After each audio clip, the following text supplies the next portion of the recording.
আল্লাহর ওলিকে আমি জানি না, আল্লাহ জানে। এটাও একটা প্রশ্ন। আপনি বলতেছেন অমুক আল্লাহর ওলি, ভাই তুই কেন জানোস? আমার বন্ধুকে আমি জানি না, আপনি জানেন, তো আল্লাহর বন্ধুকে সেটা আপনার কি ওহী করা হয়েছে? এরপরও আল্লাহ একটা সাধারণ ব্যাখ্যা দিয়েছেন আল্লাহর ওলি কারা। আল্লাহর ওলি কারাটা জানার দরকার আছে কিনা নাই? সূরা ইউনূস 10 নম্বর সূরা 57 নম্বর আয়াত আল্লাহ বলছেন, আলা ইন্না আউলিয়া আল্লাহি লা খাউফুন আলাইহিম ওয়া লা হুম ইয়াহজানুন। যারা আল্লাহর ওলি হবে এদের কোনো ভয় নাই। এদের কি নাই? এরা দুঃখিতও হবে না। এবার আর মৌলভী সাহেব বলে না আল্লাহর ওলি কারা। আল্লাহর ওলি যারা হবে এদের কোনো ভয় নাই। তো আল্লাহর ওলি কারা? মানহুম। এরপরে আয়াত আর বলে না, আমি বুঝি না এটা কেন বলে না। 58 নম্বর আয়াতে আল্লাহ আল্লাহর ওলিদের ব্যাখ্যা দিয়েছেন, আল্লাযীনা আমানু ওয়া কানু ইয়াত্তাকুন। যারা আমি আল্লাহর উপরে ঈমান এনেছে, আমি আল্লাহকে ভয় করে, তারা সবাই আমার বন্ধু, আমার ওলি। সুবহানাল্লাহ। আচ্ছা, এখানে যারা আছেন আপনারা কি আল্লাহর উপর ঈমান আনেন নাই? আপনারা কি আল্লাহকে ভয় পান? আল্লাহকে ভয় করেন? তাহলে আমরা প্রত্যেকে আল্লাহর ওলি, বলেন আলহামদুলিল্লাহ। তবে আল্লাহকে ভয় করেন যে বললেন, এই ভয় করাটা আমরা বুঝি না। তাকওয়া শব্দটা এসেছে উইকায়া থেকে। উইকায়া শব্দটা এসেছে ওয়াকায়াকি বাব থেকে, যার অর্থ হচ্ছে বিরত থাকা। আপনি যদি আল্লাহকে ভয় করে গুনাহ থেকে বিরত থাকতে পারেন তাহলে আপনি মুত্তাকি। কথা বুঝেননি মনে হয়? একজন সুদখোর রোজা রাখছে, ঘুষখোর, তো ওনারে ঘুষ দেওয়ার জন্য অফিসে আসছে, বলতে ভাই আপনি যে 2 লাখ টাকা চাইছেন, এই 2 লাখ টাকা নেন। বলতে ভাই তুমি কি বোকা? তুমি তো ঘাড় বেয়াদব একটা লোক। তুমি কি জানো না রমজান মাস? বলে হ্যাঁ। রমজান মাসে যদি ঘুষ হাতে নি, আমার কি রোজা থাকবো? তো কি করতে হবে? বলতে ড্রয়ারে দাও, এটা ইফতার করার পর ধর্ম। কথা বুঝেননি মনে হয়? এই যদি আপনার ইমানের লেভেল হয়, আমি অনেকের কাছে শুনেছি, যেহেতু আমি ব্যবসার সাথে ইনভলভ, নামাজ পড়ে 5 ওয়াক্ত, সময় আসা 2 মিনিট, মেসওয়াক করে করে বলতেছে পার্টি রে তাড়াতাড়ি প্যাকেট বাইর করতে বলো না, নামাজের কিন্তু টাইম হয়ে গেছে, আমি কিন্তু আর থাকতে পারবো না বেশিক্ষণ। এই নামাজ দিয়ে কামাবে? এটা মুত্তাকিদের লক্ষণ নয়। মুত্তাকি হচ্ছে যে ব্যক্তি গুনাহ থেকে বিরত থাকবে, সেই মূলত আল্লাহকে ভয় করে। এই 2টা বৈশিষ্ট্য যার মধ্যে থাকবে সে আল্লাহর ওলি। সে কি বলেন? এবার আপনি বলেন ভাই আপনি আমার আল্লাহর ওলি বলছেন, আমার ভালো লাগছে। মুরব্বি বলছে না আমার আল্লাহর ওলি বলছে, হুজুরে আমার ভালো লাগছে। তবে আমি মাঝে মাঝে তো গুনাহ করি। কি করি? ওই যে নাটক ফাটক দেখি ফেলি, হ্যাঁ, উল্টাপাল্টা কাজ করে ফেলি। আমরা মানুষ, আমরা কি বলেন? আমরা কি? পৃথিবীতে আসমান এবং জমিনের মধ্যে, সমস্ত মাখলুকাতের মধ্যে, মানুষের মধ্যে, জিনের মধ্যে ভুল করে না এমন কেউ নাই। ভুল ছাড়া শুধুমাত্র একটা সত্তা আছে, সেটা হচ্ছে আল্লাহ রব্বুল ইজ্জা। প্রত্যেক নবী রাসূল ভুল করেছে, কিন্তু আল্লাহ ক্ষমা করে দিয়েছে, এই জন্য এরা মাসুম। এই জন্য এরা কি? প্রত্যেক নবী রাসূল মাসুম, কিন্তু এরা ভুল করে নাই সেটা না, ভুল করেছে কিন্তু আল্লাহ ক্ষমা করে দিয়েছেন। যেমন মূসা আলাইহিস সালাম ঘুষি মারি মানুষ মেরে ফেলেছেন। ঘুষি মারছে কিন্তু মানুষটা মরে গেছে। তখন তিনি বলছেন রব্বি ইন্নী যালামতু নাফসি, আল্লাহ আমি নিজের নফসের প্রতি জুলুম করে ফেলেছি, ফাগফিরলি, আল্লাহ আপনি আমাকে ক্ষমা করে দিন। মূসাকে আল্লাহ বলছে মূসা সম্পর্কে ফাগাফারালা, মূসা আমার কাছে ক্ষমা চেয়েছিল, আমি তাকে ক্ষমা করে দিয়েছি। সুবহানাল্লাহ। এভাবে মাসুম, ভুল করেছে। আল্লাহ রাসূল সাল্লাল্লাহু আলাইহি সাল্লাম, আপনারা এটা কাট করিয়েন না, আল্লাহ রাসূল সাল্লাল্লাহু আলাইহি সাল্লাম একটা ভুল করেছিলেন, এজন্য কোরআনের আয়াত নাযিল হয়েছে। সূরা তাহরীম 1 নম্বর আয়াত। আল্লাহ রাসূলের বিবি ছিল 9 জন। এখন আমাদের মধ্যে একটা অভ্যাস আছে, আপনারা জানেন, সতীনে একটু গুতাগুতি থাকে, ঠিক না? আল্লাহ রাসূলের স্ত্রীরা 2 গ্রুপ ছিল, সাফিয়া, হাফসা, আয়েশা, সাউদা, এরা ছিল এক গ্রুপ, বাকিরা ছিল আরেক গ্রুপ। এখন মাইমুনা সম্ভবত রাদিয়াল্লাহু তাআলা আনহা, আল্লাহ রাসূল প্রত্যেকদিন সমস্ত স্ত্রীদের কাছে গিয়ে বলতেন তোমার কি কি লাগবে। তখন মাইমুনা আল্লাহ রাসূল সাল্লাল্লাহু আলাইহি সাল্লামকে মধু খাওয়াতেন। তখন অন্যান্য স্ত্রীরা হাফসা, আয়েশা রাদিয়াল্লাহু আনহুন্না, তারা বলছেন যে আল্লাহ রাসূল আমাদের কাছে আসে, বেশি দেরি করে না, মাইমুনার কাছে গিয়ে দেরি কই কেন? তদন্ত করে দেখো তো।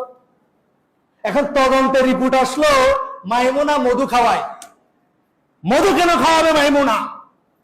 এই হাফসা দিকে আসো, এই সাউদাই দিকে আসো। আমাদের কাছে যখন রসুল আসবে মুখের সামনে গিয়ে বলে, আল্লাহ রসুল আপনি কি খেয়েছেন? মাগাফিরের বিশ্রী গন্ধ থাকছে। আল্লাহ আল্লাহ আল্লাহ আল্লাহ আল্লাহ।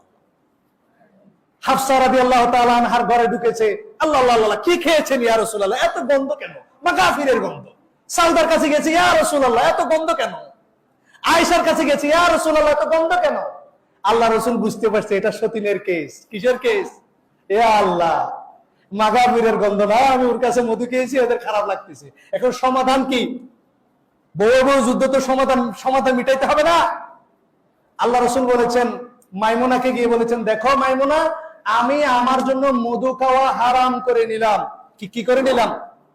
এখন রসুল যদি কোনো খাবার হারাম করে নেয়, স্ত্রীকে আর জোর করে খাওয়াইতে পারবে? তাহলে মাইমুনা বুঝে নিল যেহেতু রসুল হারাম করে নিছে, আমি কেমনে খাওয়াই? তাহলে মাইমুনা বুঝে গেছে, আর আল্লাহ রসুল আর ওখানে দেরি হয় না, এই সতীন তিনজন শান্তি যাক। কিন্তু আল্লাহ সেটা বরদাস্ত করেন না, কোরআনের আয়াত নাযিল করে দিয়েছেন, ইয়া আইয়ুহান নবী, ও হে নবী, লিমা তুহাররিমু মা আল্লাল্লাহু লাকা, আল্লাহ যেটা আপনার জন্য হালাল করেছেন আপনি কেন হারাম করে নিলেন? তবে তাগি মারদাতা আজওয়াজিক, নিজের বউদেরকে খুশি করার জন্য। লা হাওলা ওয়ালা কুওয়াতা ইল্লা বিল্লাহ। ডাইরেক্ট কোরআনের আয়াত এখনো আছে। হে রাসূল, আল্লাহ যেটা হালাল করেছে বউদেরকে খুশি করার জন্য হারাম করে নিলেন, খবরদার। আল্লাহু গফুরুর রহিম, তওবা করো, আল্লাহ তোমাকে ক্ষমা করে দিবে। সুবহানাল্লাহ। আল্লাহ রাসূল সাল্লাল্লাহু আলাইহি ওয়াসাল্লাম ক্ষমা চেয়েছেন, তিনি রিটার্ন করেছেন, সেখান থেকে রুজু করেছেন, মধু খাওয়া হারাম করা থেকে তিনি আবার হালাল করে নিয়েছেন, তওবা করেছেন, আল্লাহ তাকে ক্ষমা করে দিয়েছে। সুবহানাল্লাহ। তাহলে প্রত্যেক নবী রাসূলের ভুল ছিল, ভুল আল্লাহ ক্ষমা করে দিয়ে তাদেরকে মাসুম করে দিয়েছেন। সুবহানাল্লাহ। আমরা বিশ্বাস করি প্রত্যেক নবী রাসূল কি মাসুম, তবে তারা ভুল করেনি এমন নয়। কথা বুঝতে পেরেছেন? সম্মানিত উপস্থিতি, এই জন্য আমরা প্রত্যেকে ভুলকারী। কুল্লু বনি আদম খাত্তাউন, আল্লাহ রাসূল বলেছেন প্রত্যেক বনি আদম ভুলকারী, তবে সবচেয়ে উত্তম হচ্ছে ওয়া খায়রুল খাত্তাইন আত-তাওয়াবুন। আপনি গুনাহ করার পরেও আল্লাহর কাছে সবচেয়ে উত্তম বান্দা হবেন যদি তওবা করে আল্লাহর রাস্তায় ফিরে আসেন। সুবহানাল্লাহ। এবার আসেন, আপনি বলছেন হুজুর আমি তো মাঝে মাঝে উল্টাপাল্টা করে ফেলি, মাঝে মাঝে অনেক ক্লিন শেভ টেপ করে ফেলছি ভুলে, এখনো উল্টাপাল্টা কাজ হয়ে যায়, ফেসবুকে আসে একটা মেয়ের ছবি চলে আসে, গান একটা শুনে ফেলি, আমি কেন আল্লাহর ওলি হব? আল্লাহ এটারও সমাধান দিয়েছে 1400 বছর আগে। সূরা ফাতির 32 নম্বর আয়াত, আল্লাহ বলছেন, সুম্মা আওরাসনাল কিতাবাল্লাযীনা ইসতাফাইনা মিন ইবাদিনা, আমি তাদেরকেই আমার কিতাব দিয়েছি যাদেরকে আমি পছন্দ করেছি। সুবহানাল্লাহ। এবার আল্লাহ শুরু করেছেন, ফামিনহুম যালিমুল লিনাফসি, তবে আমি যাদেরকে পছন্দ করে করে কিতাব দিই, আমার আল্লাহর বলি, এদের মধ্যে কেউ কেউ আছে গুনাহ করে ফেলে। সুবহানাল্লাহ। ওয়া মিনহুম মুকতাসিদ, কেউ আছে গুনাহ করে না, কেউ আছে মধ্যমপন্থী। ওয়া মিনহুম সাবিকুম বিল খায়রাতি বিইذনিল্লাহ, আর কেউ আছে কোনো গুনাহ করে না, তাহাজ্জুদ পড়ে, সমস্ত ভালো কাজ করে। তাহলে আল্লাহর ওলির কয়টা ক্যাটাগরি পাওয়া গেল? কয়টা? 3টা। আমরা হচ্ছে থার্ড ক্যাটাগরির ওলি, তবে ওলি থেকে বাইরেছি, ওলি থেকে আল্লাহ আমাদেরকে বের করে দিয়েছেন। আল্লাহ আয়াত শেষ করেছেন, আজকে গিয়ে পড়বেন সূরা ফাতির 32 নম্বর আয়াত। আল্লাহ আয়াত শেষ করেছেন, যালিকা হুয়াল ফাদলুল কাবীর, এই 3 জন গ্রুপে হচ্ছে আল্লাহর বন্ধু, এটা হচ্ছে আল্লাহর মহা অনুগ্রহ। বলেন সুবহানাল্লাহ। আপনি গুনাহ করলেও আল্লাহ আপনাকে আল্লাহর ওলি থেকে বের করেননি। শয়তান আল্লাহকে বলেছিল, আল্লাহ আপনার ইজ্জতের কসম, যতদিন পর্যন্ত বনি আদমের শরীরে রূহ থাকবে ততদিন পর্যন্ত তাকে আমি ডানে বামে গিয়ে সামনে পিছনে গিয়ে পথভ্রষ্ট করব। আর আল্লাহ বলেছেন, আমার ইজ্জত এবং জালালের কসম, বান্দা আমার কাছে যতক্ষণ ক্ষমা চাইবে আমি ততক্ষণ তাকে ক্ষমা করতে থাকবো। সুবহানাল্লাহ। কুল ইয়া ইবাদিয়াল্লাযীনা আসরাফু আলা আনফুসিহিম, ওহে আমার বান্দা যারা নিজের নফসের প্রতি জুলুম করে ফেলেছো, লা তাকনাতু মির রাহমাতিল্লাহ, তোমরা আল্লাহর রহমত থেকে নিরাশ হয়ো না। ইন্নাল্লাহা ইয়াগফিরুদ যুনুবা জামিআ, আল্লাহ সুবহানাহু ওয়া তাআলা তোমাদের গুনাহ যদি সমুদ্রের ফেনা পরিমাণ হয়, আসমান জমিনের পরিমাণ হয়, নিমিষে আল্লাহ সুবহানাহু ওয়া তাআলা তোমাদেরকে ক্ষমা করে দিবে। সুবহানাল্লাহ। ইন্নাহু হুয়াল গফুরুর রহিম, আল্লাহ সুবহানাহু ওয়া তাআলা হচ্ছে ক্ষমাশীল। আল্লাহ হচ্ছে কি? ক্ষমাশীল। এজন্য আমাদেরকে তওবা করে আল্লাহর কাছে ফিরে আসতে হবে। যেটা বুঝাতে চাইলাম, আপনি চাইবেন কার কাছে? আপনি নিজেই তো আল্লাহর ওলি, আপনার বউ আল্লাহর ওলি, যদি সে ঈমান আনে, যদি সে আল্লাহকে ভয় করে, সবাই তো আল্লাহর ওলি। আল্লাহর ওলি নামে ইসলামের মধ্যে আলাদা কোনো পাঠ নাই। আজকে এগুলা করে আজকে আমাদের সমাজের মধ্যে বিকৃত ইসলাম আমাদের সামনে উপস্থাপন করা হয়েছে। আমাদেরকে সেখান থেকে সাবধান থাকতে হবে সম্মানিত ভাইয়েরা।